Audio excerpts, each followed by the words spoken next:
राधे राधे भाई सभी को।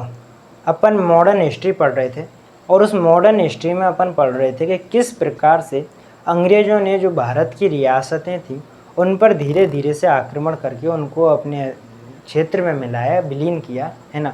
उन्होंने दो तरीके की रणनीति अपनाई, कुछ को उन्होंने आक्रमण करके अपनाया और कुछ को उन्होंने सहायक संधि के माध्यम से, हड़प नीति के माध्यम से अपने क्षेत्र में मिला के अपने क्षेत्र का विस्तार किया, है ना। तो अपन इस सीरीज में अपन जो बंगाल पर किस प्रकार से उन्होंने अधिकार किया, उसमें प्लासी के वॉर को पढ़ चुके हैं, बक्सर के युद्ध को पढ़ चुके हैं, उसके बाद आंग्ल मैसूर युद्ध उनको भी पढ़ चुके हैं, आंग्ल मराठा युद्ध उनके बारे में पढ़ चुके हैं। आज हमारा टॉपिक है आंग्ल सिख युद्ध, यानी कि किस प्रकार से अंग्रेज़ों ने जो पंजाब के क्षेत्रों को अपने अधीन किया, उनको अपने क्षेत्र में मिलाया, है ना। लेकिन उससे पहले जब मैं आपको आंग्ल मराठा युद्ध पढ़ा रहा था तो उसमें मेरे एक गलती हो गई थी ना। वो गलती क्या थी कि जब मैं आपको बता रहा था कि भाई शिवाजी, है ना, शिवाजी के दो बेटे थे, कौन कौन से थे। एक थे आपके संभाजी, क्या नाम था, संभाजी, ये बड़े बेटे हुआ करते थे संभाजी, और एक इनके छोटे बेटे थे जिनका नाम था राजा राम, क्या नाम था, राजा राम, क्या नाम था, राजा राम, है ना। जो संभाजी थे इनके भी एक बेटे थे जिनका नाम था साहू, क्या नाम था, साहू। और जो राजा राम थे इनके बेटे का नाम क्या था, इनके बेटे का नाम था शिवाजी सेकंड, क्या नाम था, शिवाजी सेकंड। ये शिवाजी सेकंड, इनकी माता का नाम था ताराबाई, क्या नाम था, ताराबाई। ताराबाई इनकी संरक्षिका हुआ करती थी ना। तो वो शिवाजी के बेटे थे राजा राम, ना कि संभाजी के बेटे राजा राम, है ना। तो यहाँ पर एक मिस्टेक हो गई थी, इसको आप सुधार लेना, इसको करेक्ट कर लेना, है ना। और आज का जो टॉपिक है, आज को इस टॉपिक को अपन कंटिन्यू करते हैं। टॉपिक क्या था अपना, टॉपिक है अपना आंग्ल सिख युद्ध। कौन से, आंग्ल सिख युद्ध, है ना, उनके बारे में पढ़ना है। कौन से हैं, आंग्ल सिख युद्ध, है ना। जब देखो आंग्ल सिख युद्ध के बारे में बात करते हैं, इनके संबंध के बारे में बात करते हैं, तो कितने युद्ध हुए थे, दो युद्ध हुए थे आंग्ल और सिखों के बीच में, अंग्रेजों और सिखों के बीच में युद्ध हुए थे ना। अब जब अंग्रेजों और सिखों के युद्ध के बीच बात करते हैं तो बात आती है भाई सिख किस क्षेत्र पर अपना अधिकार रखते हैं। तो पंजाब वाला जो क्षेत्र है इस पर अपना अधिकार रखते थे, है ना। आज यदि पंजाब की बात करें तो पंजाब का बेसिकली मतलब होता है कि 5 नदियों के दुआब का जो क्षेत्र होता है उसको क्या बोलते हैं, पंजाब। आज भारत में देखते हैं तो पंजाब का लगभग 20% ही हिस्सा है, 80% हिस्सा अपने पाकिस्तान में, किसका, पंजाब का, है ना। तो उस पंजाब पर पूरे पर, जो पाकिस्तान में और जो भारत में, इस पूरे पर सिखों का अधिकार था, सिखों की चलती थी, है ना। अब हुआ क्या कि अलग अलग रियासतें थी वहाँ पर पंजाब में। जब पंजाब में अलग अलग रियासतें थी तो उसमें से सबसे बड़ी रियासत थी, उसका नाम था सुकरकचिया, क्या नाम था, सुकरकचिया, है ना। कहीं कहीं पर इसका नाम सुरकचिया भी आता है ना, तो कंफ्यूज नहीं होना है। ये सुकरकचिया जो उनकी रियासत थी, या मिसल बोलते हैं इसको, क्या बोलते हैं, मिसल, क्या बोलते हैं, मिसल बोलते हैं ना। ये जो सुकरकचिया मिसल थी इसके राजा हुआ करते थे कौन, महाराजा रणजीत सिंह, क्या नाम था, महाराजा रणजीत सिंह। कहते हैं कि उस समय इनकी बहुत बड़ी सेना हुआ करती थी, है ना। अंग्रेज सबसे ज़्यादा डरते थे तो रणजीत सिंह से डरते थे।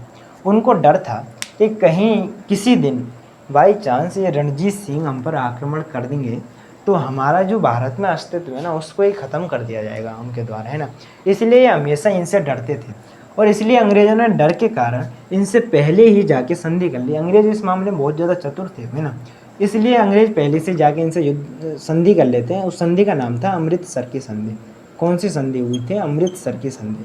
और उस अमृतसर की संधि में ये बात हुई कि भाई ठीक है, अंग्रेज़ों ने बोला राजा को कि भाई ठीक है, आपकी जो रियासत की जो सीमाएं हैं, बाउंड्री है, हम उनका सम्मान करेंगे, आप हमारी बाउंड्री का सम्मान करो, है ना। आप हमारे आंतरिक मामलों में हस्तक्षेप मत करो, हम आपके में नहीं करेंगे। तो ये मोटी मोटी बातें हैं। तो यानी कि पूरे तरीके से अंग्रेज़ों ने एक सुरक्षा कवच बनाया था, किसको, रणजीत सिंह को, कि भाई इससे थोड़ा दूर ही रहे। लेकिन बाद में जब धीरे धीरे पंजाब का डिक्लाइन होना स्टार्ट हो जाता है, रणजीत सिंह की मृत्यु के बाद होता क्या है कि यहाँ पर उत्तराधिकारी संघर्ष चलता रहता है और उसके बीच में क्या है, कोई ढंग का राजा नहीं निकलता। हालांकि शासक बनते हैं लेकिन वो ज़्यादा समय तो नहीं बनते, एक दो साल में उनकी मृत्यु हो जाती है या फिर उनको हटा दिया जाता है। जैसे शेर सिंह एक राजा हुआ, उनको भी बना दिया गया। लास्ट में जो अंतिम जो यहाँ के राजा बने थे उनका क्या नाम था, दिलीप सिंह, क्या नाम था, दिलीप सिंह। ये बहुत छोटे थे, बचपन में इनको राजा बना दिया गया। इसलिए इनकी जो माँ थी जिनका नाम था जिंदल कौर, क्या नाम था, जिंदल कौर, है ना, वो इनकी संरक्षिका थी, वही शासन प्रशासन देखती थी, वही सारी चीज़ें है ना कंट्रोल करती थी, है ना। यदि हम इस पंजाब की बात और करें, महाराजा रणजीत सिंह की बात और करें, तो महाराजा रणजीत सिंह का जो क्षेत्र था ना वो 4 भागों में बटा हुआ था। एक था पेशावर, कौन सा पेशावर, एक था मुल्तान, कौन सा मुल्तान, है ना, और एक था आपका कश्मीर, है ना। कश्मीर वाला क्षेत्र इन्हीं के अधीन हुआ करता था, है ना। देखो बड़ी शानदार चीज़ है।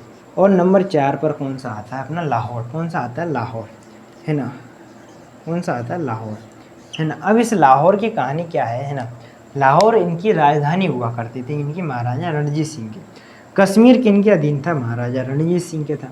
लेकिन बाद में जब प्रथम आंग्ल सिख युद्ध होता है तो इस कश्मीर को अपने अधीन ले लेते हैं, इसको अपने में मिला लेते हैं, कौन, अंग्रेज लोग। और बाद में जो डोगरा शासक थे उनको बेच दिया जाता है। और जब हम 1947 का पढ़ते हैं कि भाई 1947 में कश्मीर के राजा हुआ करते थे हरि सिंह, तो वो अंतिम डोगरा शासक थे ना। बाद में इसको डोगरा शासकों को बेच देते हैं, कौन, अंग्रेज। ठीक है, इतनी सी बात है आपके समझ में। अब जब प्रथम आंग्ल सिख युद्ध की बात करते हैं तो सबसे बड़ी बात आती है कि भाई युद्ध हुआ क्यों। युद्ध के कारण ये था जनाब कि जब आंग्ल सिख युद्ध हुआ तो अंग्रेज़ों को एक चीज़ भली भांति पता लग गई कि अंग्रेज जो सिख लोग हैं, जो पंजाब की रियासत है, उसमें इतना दमखम नहीं है जितना महाराजा रणजीत सिंह के समय हुआ करता था। राजा भी इतना प्रभावशाली नहीं है, उसकी माँ उस संरक्षिका बनी हुई है, वही शासन प्रशासन संभालते हैं। तो अंग्रेज़ों ने ये बिल्कुल राइट टाइम चुना कि यार ये सही टाइम है इनको पंजाब वालों को पटखनी देने का, इनके क्षेत्र को अपने क्षेत्र में मिलाने का। बोला कि क्या किया जाए, बोला कि इनके साथ युद्ध किया जाए। तो युद्ध करने के लिए उस समय जो भारत के गवर्नर जनरल हुआ करते थे उनका नाम था लॉर्ड हार्डिंग। क्या नाम था, लॉर्ड हार्डिंग, है ना, क्या नाम था, लॉर्ड हार्डिंग, है ना। इन्होंने उस समय गवर्नर जनरल हुआ करते थे और इनके एक अधिकारी थे। उन अधिकारी ने इन सिखों को लेकर कुछ इन पर टिप्पणी कर दी, इनके पहनावे को लेकर, है ना, कुछ इन पर टिप्पणी कर दी जो इनकी प्रतिष्ठा को बहुत ज़्यादा हानि पहुंची, इनके मान सम्मान को बहुत ज़्यादा हानि पहुंची। तो आप कहीं ना कहीं देखोगे तो जो ब्रिटिश रेजिमेंट थी, ब्रिटिश सेना थी, उसमें भी बहुत सारे सिख लोग हुआ करते थे, सिख, है ना। तो बाद में जब बहुत ज़्यादा विरोध होने लगा तो अंत में जाके आंग्ल सिख युद्ध होता है, अंग्रेज़ों के बीच में और सिखों के बीच में युद्ध होता है। इस युद्ध में अंग्रेज लोग जीत जाते हैं और सिख हार जाते हैं। कब हुआ था ये, 1845-46 में हुआ था, है ना। प्रथम आंग्ल सिख युद्ध कब हुआ था, 1845-46 में हुआ। इस युद्ध में अंग्रेज जीत जाते हैं, सिख हार जाते हैं। 2 संधियाँ होती हैं इसमें, कौन सी 2 संधियाँ होती हैं, कौन कौन सी होती हैं, एक होती है लाहौर की संधि। कौन सी होती है, लाहौर की संधि। ये संधि के तहत क्या हुआ कि जो कश्मीर था ना वो अंग्रेज़ों ने अपने अधीन कर लिया। कौन सी हुई थी, लाहौर की संधि। कौन सी हुई थी, लाहौर की संधि। इस संधि के तहत अंग्रेज़ों ने कहा कि भाई ठीक है, अब हम इसको जीत गए तो हमने जो आपका क्षेत्र है कश्मीर वाला, इसको हमने अपने अंडर ले लिया, वो इस क्षेत्र को अपने अधीन ले लेते हैं, बाद में डोगरा शासकों को बेच देते हैं। ठीक है, उसके बाद क्या हुआ कि एक और संधि करते हैं, कौन सी, ये भैरोवाल की संधि। कौन सी, भैरोवाल। इस भैरोवाल की संधि के तहत हुआ क्या कि जो संरक्षिका थी, कौन, जिंदल कौर, उसके प्रभाव को पूर्णतः नष्ट कर दिया जाता है कि भाई ठीक है, अब ये जो जिंदल कौर है इसके प्रभाव को नष्ट कर दिया और एक सेना, ब्रिटिश सेना कहाँ पर नियुक्त कर दी गई, पंजाब में नियुक्त कर दी गई कि भाई एक ये रहेगी सेना हमारी। ठीक है, इस तरीके से 2 संधियाँ होती हैं। एक के तहत कश्मीर को उन्होंने अपने अंडर में ले लिया और दूसरा जो जिंदल कौर थे उसके प्रभाव को पूर्णतः नष्ट कर दिया। ठीक है, इसके बाद जो द्वितीय आंग्ल सिख युद्ध होता है उसमें क्या होता है कि जो ये युद्ध होता है आपका 1849 में। कब होता है आपका, 1848-49 में होता है दूसरा युद्ध, है ना। अब इसमें हुआ क्या था कि जब धीरे धीरे सिखों को लगा कि यार अपना क्षेत्र भी इन्होंने जीत लिया, है ना, अपनी जो रानी थी, महारानी थी, किसी भी प्रकार से चाहे भले ही संरक्षिका बन के वो काम चला रही थी लेकिन उसके भी प्रभाव को नष्ट कर दिया, राजा का इतना महत्व रहा नहीं। तो कहीं ना कहीं जो जनता थी वो जनता प्रयास करती है कि यार हमको इन अंग्रेज़ों के अधीन नहीं रहना, हमारा जो राजा है वही अच्छा है। तो इसमें क्या धीरे धीरे क्या वो प्रोटेस्ट होने लगे, धीरे धीरे लोगों की इच्छा होने लगी कि यार इस क्षेत्र को जो हमने गंवाया है इसको वापस लिया जाए। तो अंत में जाके जब अंग्रेज़ों को इस चीज़ का पता लगा कि कहीं ना कहीं वो साठगांठ चल रही है सिखों के बीच में कि ये कभी भी हम पर हमला कर सकते हैं, तो उससे पहले ही जो भारत के गवर्नर जनरल थे वो ये घोषणा कर देते हैं कि मैं सिखों पर ज़रूर आक्रमण करेंगे, मैं इसका आश्वासन देता हूँ।